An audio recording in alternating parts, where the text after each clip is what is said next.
Hey, good Hi. morning. Good morning. How are you? Just got my coffee poured, so I'm good. That's the Me most too. important part of the day. It is the most important part of the day, absolutely. But I like so the thing with this mug is that like it has this beautiful M for Mastermind City, but I'm right-handed, so I need to flip it, and then it's like blank on the other side. Mine just got pretty flowers. It's boring. That's Okay. okay. Oh, it's nice. Cool. Anyway, yeah, so So what's going on?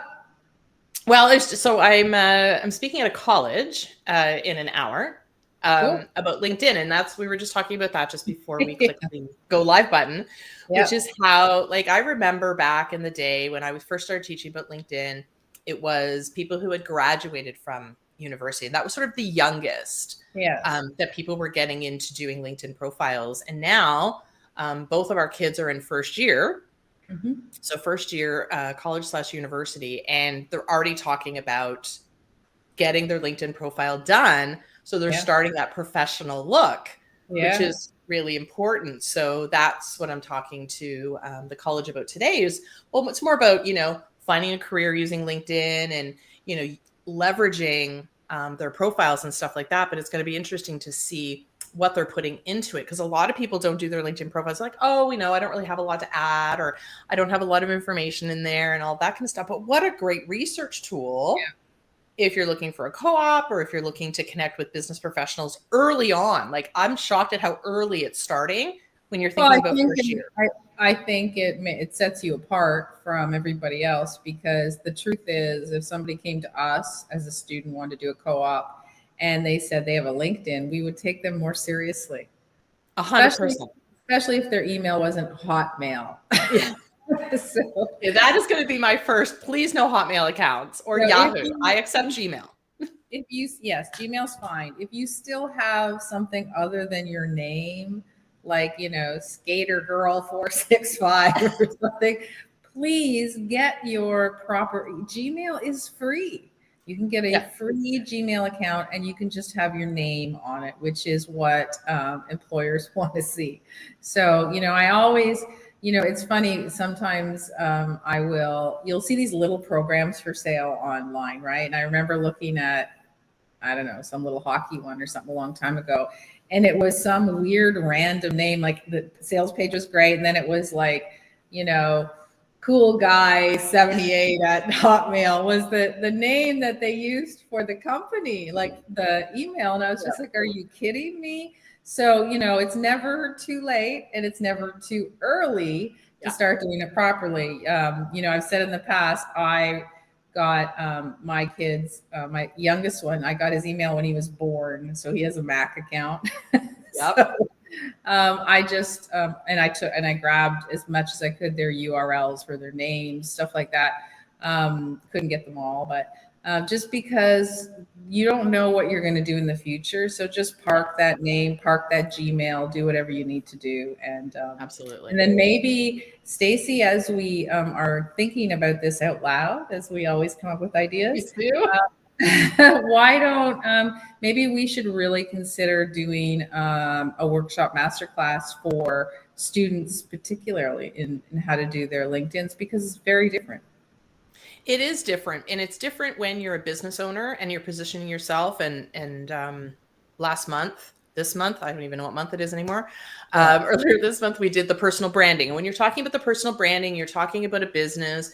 Your LinkedIn profile is written differently than Yeah. if you're job seeking. Yeah. It's just a little bit. It's very similar, but in regards to connecting with people, what you're putting on your experience section, how you're positioning yourself, that you're open for work. Right. That's another thing that LinkedIn has. So there's lots of opportunity for college students, and I'm only like even high school. I don't know if they go that young. I don't know if they start talking about that in high I school, mean, but I would, thinking about it now, I'm thinking, oh, it would be great for, a student who wants to get jobs, even in yeah, high school, to have that LinkedIn profile. At a glance, that's your resume, that's your CV. yeah, Everyone knows what you've done. You don't need a paper. Nobody really looks at it. I always, still to this day, it makes me kind of laugh when when you see on LinkedIn and they say, submit your CV. And I always go, well, why bother? Everything's there. Like, That's the whole point of applying on LinkedIn, is that you can just go. Yeah. And then when they say, oh, please, upload, I'm like, you got to be kidding me. Like, we would never do that. We would just look at the LinkedIn. Now, here's the thing, keep it updated, make sure it's there and it's full. But, I think, our kids have an advantage because we will do theirs. And it is true that people just don't know what to write. I just helped somebody do theirs 2 weeks ago, 3 weeks ago, who has been in business forever and had no clue. And it's fascinating to me that they don't even know how to describe themselves or what they do or how to look like. And I'm not making them look better than they are. I'm just making it real. So it is, if you haven't got a great LinkedIn profile and you need one, then look to somebody with experience. Come to us if you want. You can join our masterminds because we cover those type of things. We do special training specifically to do things like that. So it's really important that somebody knows what they're doing, right? Yeah. And unfortunately, there is a lot of people, like I specialized in LinkedIn for years. So like many years. So I found the people who are like, they knew the basics. So it's like they could, talk a high level, like they can talk high level about all the different platforms. But when you really specialize, like I dove deep, like I really understand and see all the different notifications that you can do and how you can connect with people and what that looks like, and to do things a little bit differently. But probably the biggest debate that I saw yesterday, and this is a huge one, okay, and I know what your answer is going to be, but I'm going to ask you the question anyway. So this question was posed. I'm going to do a lot of pre-frame right now. So the question was posed as a post, and they gave sort of the pros and cons of both options. And the comments underneath that were like super long. Like everybody has a super strong opinion about this one topic. You ready? Yeah. Do you write your about section /bio /summary, whatever you want to call it? Yeah. Do you write it in the first person or the third person? And I like I said, I know your answer, so hold on. But I am shocked at how passionate people are about this topic, one way or the other. And it's not the biggest thing that I say that I would talk about when I'm teaching LinkedIn. I do talk about my opinion when it comes to that. When writing it in the third or first, I talk about but I don't kind of expand on why I'm so extremely strong-minded about why I think that way. So I was very surprised. So you go. Okay, well, I'm going to surprise you a bit, probably. Oh. Because I don't care as long as it's written well. Not the answer I was expecting. No, because you know what? Do I have personal opinions? Yes. But here's the thing. We deal with a lot of clients who have, some people are more comfortable in the third person, right? And some people are more comfortable talking about themselves in first person. And either one can look exceptionally good if it's written well. But either one can look exceptionally bad if it's not. So if you say, if I said to you, I absolutely believe you should have first person, that's the way it is, that's all there is to it, and then you write it poorly, it might have been better to have third person. Or vice versa. Right. So again, there's a difference. So I'm answering what I think everyone should do. It's not my own personal opinion or not. It's just write well. Yeah, exactly. Yeah, absolutely. What do you think? Well, when I sort of tell people, I feel like it's easier to write it in the third. It is. And the reason why, well, first of all, it's easier to write. So I think you would write it well if you're sort of talking about she did this, she did that, or they did this, or he did this. But I guess if I'm reading it, because I prefer for people to write their LinkedIn profile for the person that's reading it. I agree. So I'm not writing my LinkedIn profile for myself. I'm writing it for the person who's reading it. I'm writing it for you. I'm writing it for the viewer. I'm writing it for the person who's reading it. So when they're reading it and they go, I, Yeah, it's a hard twist in your brain it to is. switch to the, oh, we're not talking about myself. I'm talking about the person who's there. That's why I prefer to write it in the third person, because when I'm reading yours and she did this, she did that, or they did this, they did that, he did this, he did that, whatever the case may be, that makes sense in my brain when I'm reading somebody else's. So if you're writing it for yourself, that's fine. But in my professional opinion, I think the third person sounds better to the person Third who's person.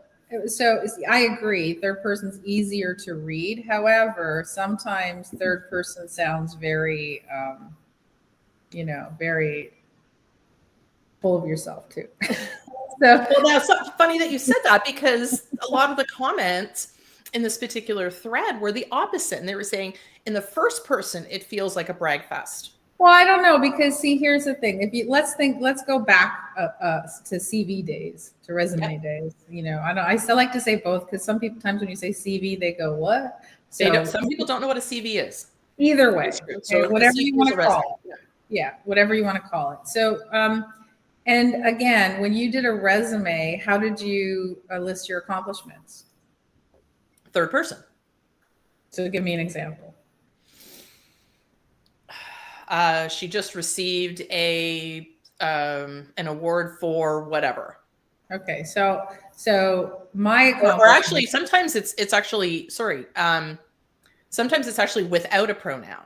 Right, and that's so award winning or award recipient for. Yeah, so a CV or our resume, when back in the day, 100 years ago when I was in corporate, I would write something like bullet point, or as the young people say, dot jot, bullet point, which cracks me up every time I say it.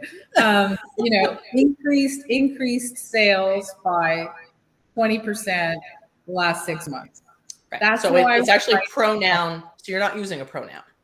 Right. So there's a difference between, I think, even in LinkedIn, how you write your achievements and accomplishments, which you can do bullet points, and how you write your professional profile or bio. And so when you're doing the about, I do think third party is easier to understand, easier to digest, and easier for a lot of people to write, because sometimes it's very hard to write I did this and I did that, and then you feel full of yourself that way. You're right. But then sometimes it's like, well, she's this and she's that also feels like somebody else wrote it, right? Exactly. But it's how but what you said right in the beginning, how it's best written. Yeah. If I was on that thread, I would say you're both right. Everybody's right as long as it's well written. And I go back and forth sometimes when I'm writing, and you guys will notice who subscribe. Sometimes I write blogs in first person, sometimes in third, depending on what I'm writing about. If it's my own experience and I want people to understand that I get it, or I'm doing something that I've been through it, I do first person.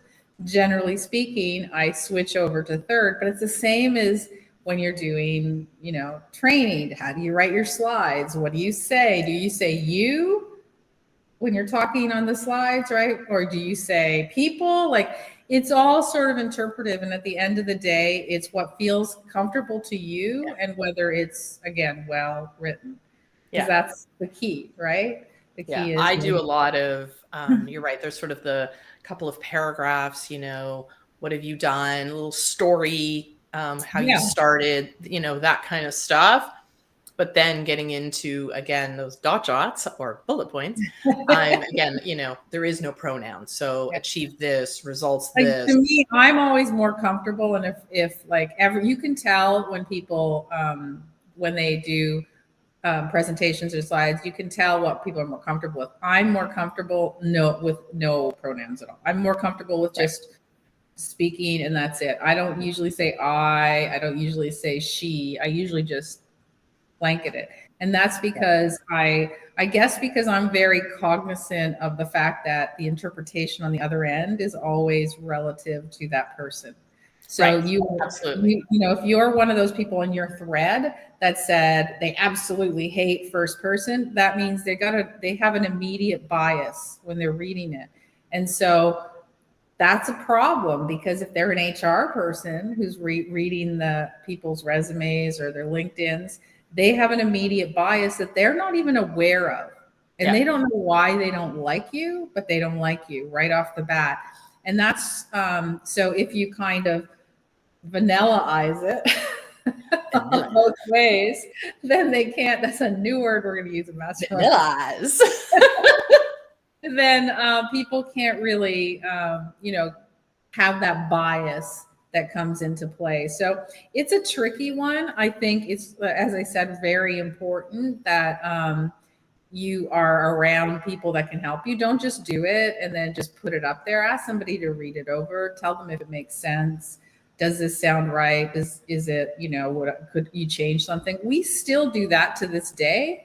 I mean, we write all our own stuff, but we always either pass it by each other, pass it by our marketing person to make sure that it makes sense for everyone. Because sometimes you're really down deep in it and you think it's great, and it doesn't make sense when you put it out there. The best way you can gauge it is to actually read out loud. Yes. Because it sounds different in your brain than when you read it out loud. And that's like, I just love how your brain, like it could be, you could have a double word, or you could have like words flipped around or whatever, but your brain doesn't pick that up when you're scanning. I'm going to use the word scanning because, to be honest, we're not reading like word for word kind of thing. And your brain just, because you're so used to the material, you're like, oh yeah, that's all correct. Yeah. And then you kind of read it out loud and go, huh? So it's just interesting. And, as the world, our kids are not going to send out resumes. That's never going to happen. Right. I mean, by the time our kids graduate and there's jobs out there, what they'll do is they'll just, send their LinkedIn URL.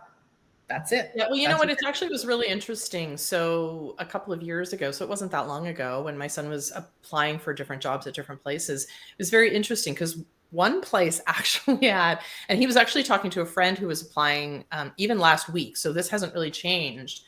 Like he was assuming that, you have your resume and you upload your resume, because obviously they're young, so they don't necessarily have a LinkedIn profile at this point, but they have a resume, upload, and you're good to go.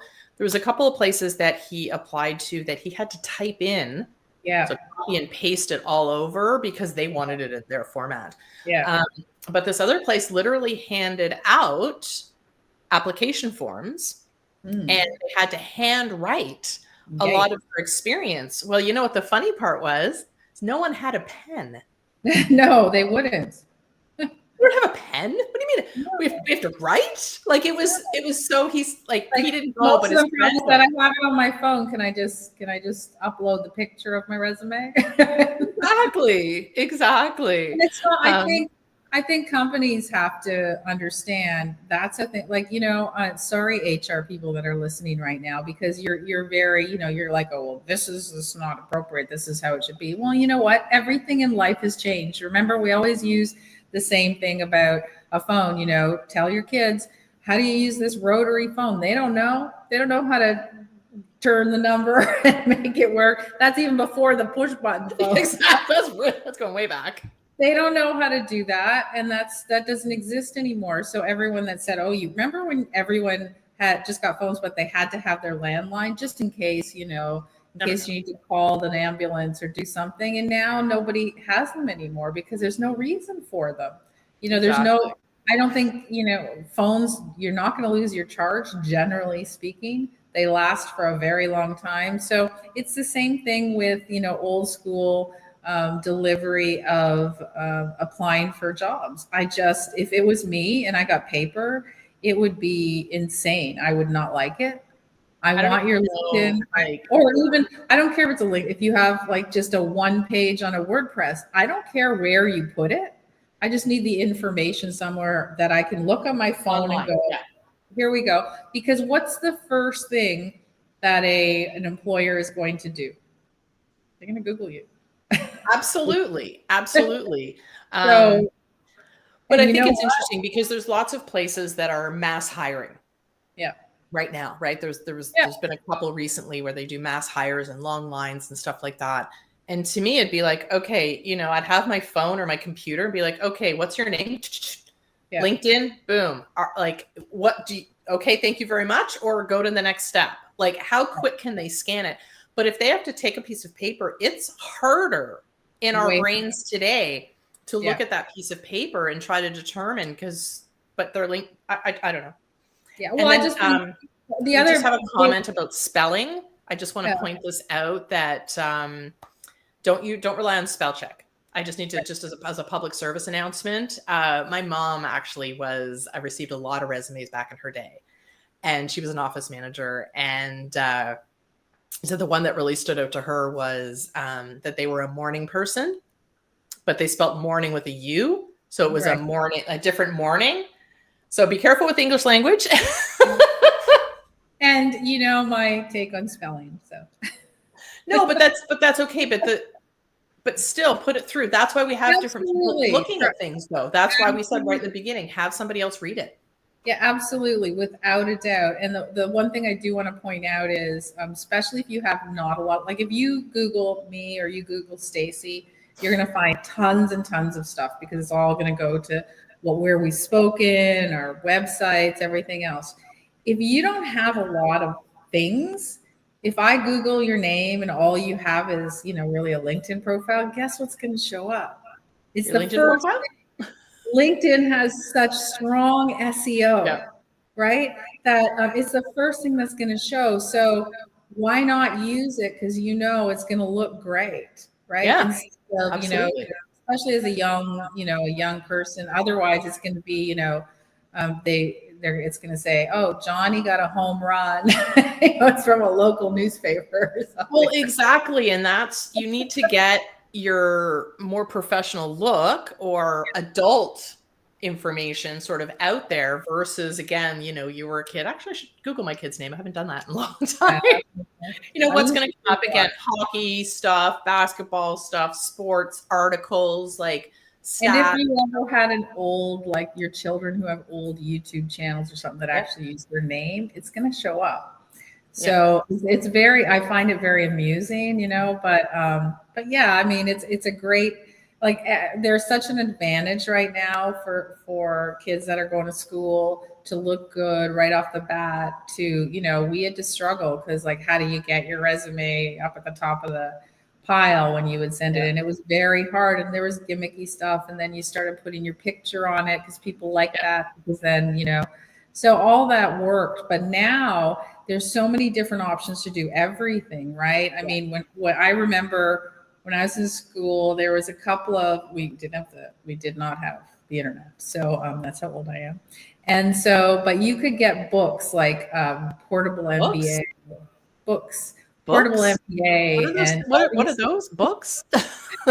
I remember getting books so that you could understand, I was in business, understand specific business theories and strategies and stuff, right? And now, for example, we run our masterminds, the city.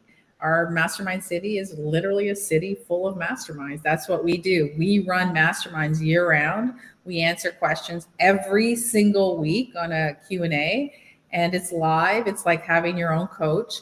And so what we've realized is now we have people that are in school that are interested in joining. Why?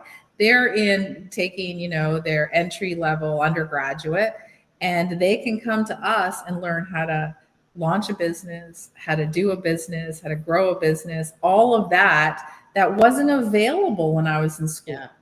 If I wanted to learn that, I had to just go to school more. You had to do your MBA, which you did. Yeah, so I did, and it was tough. So now Absolutely. you don't need you can get all of that information by joining a mastermind, by joining some business training. And that to me is massive. So I encourage, students in particular, get ahead of the game. Or maybe you're in school and you want to start your own business, regardless of what it is. You don't have to be a business major. Whatever you're in, if you want to start your own business, Don't wait for 4 years as you're going to school. Learn how to start it now, which Yeah. means get a little website up, that can be your part-time job. It does not have to be a co-op. You can do No, it's your own. true. Absolutely. And the other difference is that there's also the opposite way. Like we always think, a company is hiring somebody and it's up to the potential employee or the job seeker to then apply for that job and make sure that they reach out and all of that kind of stuff. But actually, companies are now being a lot more proactive. So that's the other side of the coin, that they're Yeah. searching on LinkedIn for prospective employees, They for are. prospective different types of talent, different people that they can bring in, contracts, whatever that case may be. So if you're not there and you're Right. not well, you will not be found. Right. So Yeah, and I just had a headhunter call me 3 weeks ago, I guess, and they just called because they liked what they saw on LinkedIn. I wasn't yeah, looking for a job. I'm not open to another job, any of that. But they just said, your background really fit what I'm looking for, yeah, which is great. I was like that. And I had the conversation with them. Why? Because I'm always interested in learning about what's out there and what people are doing and what they're looking for. And that helps bring it back to us so we can include things like that in our mastermind. We can learn, absolutely. like, we're always searching for what's new. That's why our masterminds are so successful. That's why people keep coming back, because we are looking for the latest, what's happening, so that you don't have to go search for it. Exactly. The city of masterminds. Yes. That's what we are. That's right. Okay, well, I have a presentation that I need to get ready for. You do. So we have a great week, and we will see our mastermind students this afternoon when we continue with our business foundation. So I'm excited about that.